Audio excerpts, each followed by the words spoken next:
Proceed with the ceremony. I'd like to offer both William and Sara some words of counsel. And right now you're lost in each other's eyes, but I'm going to ask you to look at me for a couple minutes here in hopes that you might remember a couple things I'm going to share with you. This is a special day. And William, this is a date you should remember from this time forward. I have no doubt that Sara will remember it. But there are other dates you will not want to forget. Two other dates, in fact. One is her birthday, and the other is Valentine's Day. You will want to take advantage of these dates and ensure that there is no doubt in her mind that she is your sweetheart. On this special day, the two of you are entering into the covenant of marriage. By entering into this covenant, you form a new family unit, which Elder Russell M. Nelson of the Quorum of the 12 calls the most important social unit in time and in eternity.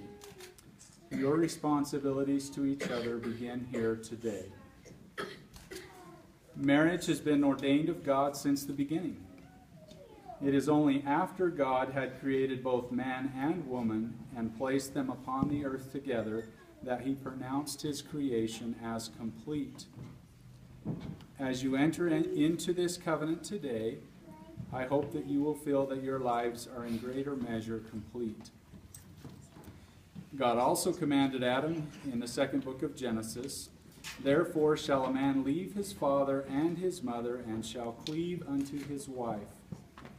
He has further instructed in the 42nd section of the Doctrine and Covenants, "Thou shalt love thy wife with all thy heart, and shalt cleave unto her and unto none else." Now, of course, this counsel applies to both of you. And these scriptures illustrate the devotion necessary for your marriage to have sufficient trust to thrive. A successful marriage will require a measure of self-sacrifice. You may ask, what level of self-sacrifice is required? We find an example in the New Testament in the Apostle Paul's counsel when he said, "Husbands, love your wives, even as Christ also loved the church and gave himself for it." To this point in your lives, a large measure of your time and devotion has been devoted to your own needs and desires.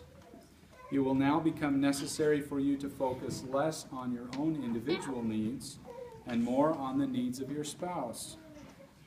Now, this does not mean that your needs go unmet.